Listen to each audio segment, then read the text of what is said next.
वंदे देवम उमापतिम सुरगुरुम वंदे जगत्कारणम वंदे पन्नगभूषणम ऋगधरम वंदे पशूनाम पतिम वंदे सूर्य शशांक वन्हे नयनम वंदे मुकुंदप्रियम वंदे भक्तजनाश्रम जयवर्धम वंदे शिवम शंकरम।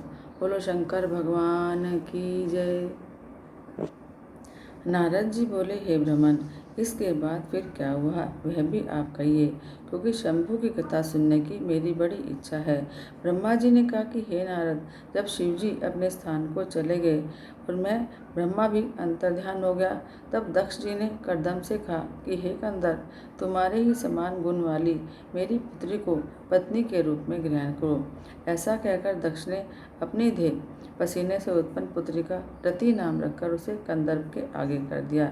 दक्ष की परम सुंदरी पुत्री से विवाह कर काम बड़ा प्रसन्न हुआ।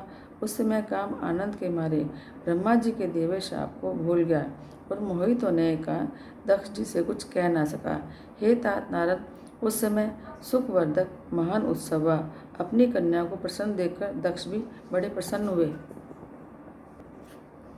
सूत जी कहते हैं कि ब्रह्मा जी ने इतना कहा, तब नारद जी ब्रह्मा जी से बोले कि हे महामती, आपने चंद्रमौली शिव जी की है जो पावन कथा सुनाई है, परंतु यह तो कहिए कि जब आप सभी महान देवता प्रजापति दक्ष भी अपनी पुत्री संध्या को काम को अर्पित कर चले गए, तब संध्या ने क्या किया।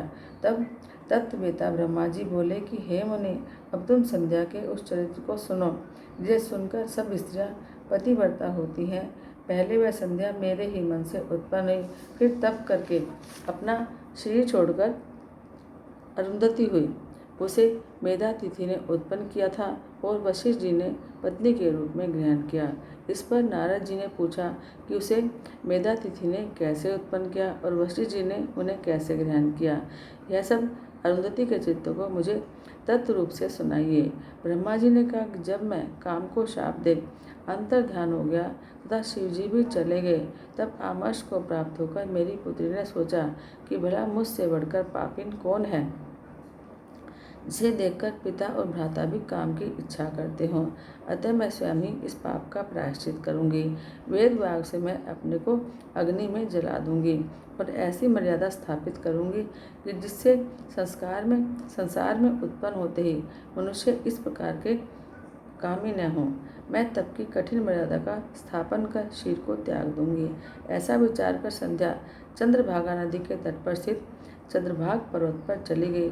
तब मैं अपनी पुत्री को श्रेष्ठ पर्वत पर तपस्या के लिए गई हुई जानकर अपने संयतात्मक पुत्र वशिष्ठ से बोला कि हे पुत्र वशिष्ठ, तप के लिए जाती हुई मनस्विनी संध्या को तुम जाकर दीक्षा दो, क्योंकि अभी तक वह तप के किसी भाव को जानती नहीं है। संध्या चंद्रभाग पर्वत के लाल सरोवर के पास बैठी हुई थी।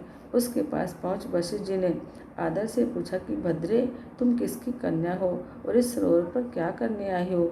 यदि यह छिपाने योग्य न हो तो मैं सुनना चाहता हूँ। तुम उदास क्यों हो? तब अग्नि की तरह दीप्तिमान शरीर वाले वशिष्ठ जी को देखकर संध्या ने प्रणाम किया और कहा कि मैं इस निर्जन पर्वत पर तप करने आई हूँ।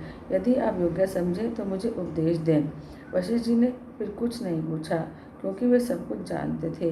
तब संध्या से वशिष्ठ जी ने भक्तवत्सल शिव जी का स्मरण कर कहा, अच्छा तो अब तुम परम आराध्य शिव जी को मन में धारण कर उन्हीं का भजन करो, इससे तुम्हारे सभी मनोरथों की पूर्ति होगी।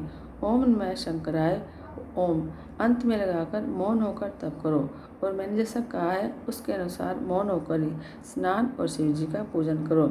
केवल जल का आहार करना और कुछ नहीं। इससे निस्संदेह तुम्हारी तपस्या का पूर्ण फल मिलेगा। शिव जी तुम्हारे मनोरथ को शीघ्र ही पूरा करेंगे। वशिष्ठ जी ने वहाँ बैठकर संध्या को तप की सारी क्रियाएं बताई और पुनः वहीं पर अंतर्ध्यान हो गए। वशिष्ठ जी के चले जाने पर संध्या ने आसन लगाकर कठिन तप करना प्रारंभ किया। वशिष्ठ जी ने जैसा कहा था उसी के अनुसार उसने मंत्र से भक्तिपूर्वक शिव जी का पूजन किया। शिव जी में मन लगाए उसको एक चतुर्युगी बीत गई। तब शिव जी ने आकाश में स्थित होकर उसे अपना प्रत्यक्ष दर्शन दिया। संध्या ने मुग्ध आश्चर्य से नेत्र बंद कर लिए। शिवजी ने उसके हृदय में प्रवेश कर उसे ज्ञान और दिव्य वाणी और दिव्य नेत्र दिए। वह प्रसन्न हो शिवजी की स्तुति करने लगे। उसकी स्तुति सुनकर भक्त वत्सल शिवजी प्रसन्न हो गए। बोले कि भद्रे, तुम्हारे इस तप और स्तुति से मैं प्रसन्न हूँ, जो चाहे वर मांगो। तब महेश को बार बार प्रणाम कर प्रसन्न हो संध्या बोली, यदि आप मुझे वर के योग्य समझते हैं और यदि मैं अपने पूर्व पापों से शुद्ध हो गई हूँ, तो हे महेश्वर, हे देवेश, आप मेरे मांगने से यह वर दीजिए कि इस संसार में प्राणी उत्पन्न होते ही तुरंत कामी न हो जाए। और दूसरा वर यह दीजिए कि यदि मैं तीनों लोकों में विख्यात और व्रत वाली हूँ, तो मेरे समान दूसरी कोई और न होवे।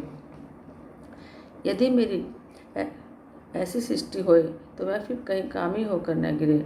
और हे नाथ, जो मेरा पति होवे वह कामी न होकर मित्र के समान हो, और जो मुझे काम भाव से देखे वह नष्ट और नपुंसक हो जाए।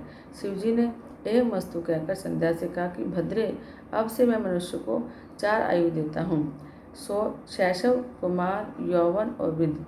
जब प्राणी तीसरी अवस्था को प्राप्त हो तब कामी हो, और कोई दूसरी अवस्था के अंत में सकाम हो। तेरे तप से ही मैंने यह मर्यादा जगत में स्थापित की।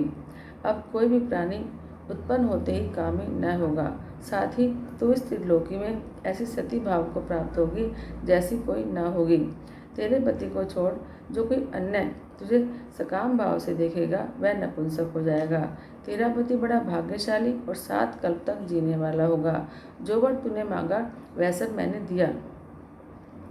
अब तेरे पूर्व जन्म की कथा कहता हूँ। तेरा अग्नि में जलकर सिर त्यागना निश्चित है। देख, मेधातिथि 12 वर्ष से एक यज्ञ कर रहे हैं, जिसकी अग्नि बड़े जोर से जल रही है। तो उसी जलती हुई अग्नि में शीघ्र प्रवेश कर जा। इसी पर्वत के नीचे चंद्रभागा नदी के तट पर तपस्वियों का आश्रम है, जिसमें मेधातिथि यज्ञ कर रहे हैं। उस यज्ञ में प्रवेश कर तू उनकी पुत्री होगी। तुझे जैसा स्वामी चाहिए उसका मन में संकल्प कर। तू अपने सिर को अग्नि में गिरा दे। जब तू 4 युग के पश्चात सतयुग व्यतीत होने पर पुनः पर्वत में घोर तप करेगी, तो त्रेता के पहले भाग में दक्ष की कन्या होकर यथा योग्य ब्याही जाएगी। तेरे और भी बहुत सी बहनें होंगी, जिससे तेरे पिता दक्ष 27 कन्याएं तो चंद्रमा को देंगे, किंतु चंद्रमा उन सबको छोड़ केवल रोहिणी से प्रसन्न रहा करेंगे। इससे कुपित होकर तेरे पिता दक्ष जो है चंद्रमा को शाप देंगे और सब देवता तेरी शरण में जाएंगे। ऐसा कहते हुए देवेश शंकर जी अंतर्ध्यान हो गए। तब संध्या वहाँ से उठकर मेधातिथि के यज्ञ में पहुंची, और जहाँ उसके तप और शिवजी के आशीर्वाद से उसे किसी ने नहीं देखा, तब वह अपने उपदेष्टा ब्रह्मचारी वशिष्ठ जी को याद कर उन्हें ही अपना पति स्वीकार कर यज्ञ की बढ़ी हुई अग्नि में कूद पड़ी। शिवजी की कृपा से उसे कूदते हुए किसी ने नहीं देखा। पुरोडाश हव्य के समान उसका सिर उसी समय भस्म हो गया। अग्नि ने उसके सिर को जलाकर सूर्यमंडल में प्रवेश कर दिया। सूर्य ने उसके सिर के विभाग कर अपने रथ में स्थापित कर दिया, और जिसके ऊपर का भाग रात्रि और दिन के बीच में होने वाली प्रातःकाल संध्या हो गया, और उसका शेष भाग पितरों की प्रसन्नता के लिए दिन का अवसान वाली संध्या हो गया। अरुणोदय के समय की प्रातःकाल और सूर्यास्त होते समय की लाल कमल के समान छाया संध्या होती है। उसके प्राण को दयालु शिव जी ने अपने दिव्य शिव में स्थापित कर दिया। उधर जब यज्ञ की समाप्ति हुई तो ऋषियों ने तप्त स्वर्ण के समान कांति वाली उस कन्या को अग्नि में पाया। उसे मेधातिथि ने प्रसन्नता से यज्ञ के लिए विधिवत स्नान कराकर अच्छी तरह गोद में लिया और उसका नाम अरुंधति रखा। मुनि ने उसे अपनी एक निधि मानी। शिष्यों सहित उसका अपने आश्रम में पालन करने लगे। जब वह 5 वर्ष की हुई तो विष्णु और महेश ने आकर ब्रह्मपुत्र वशिष्ठ के साथ उसका विवाह करा दिया।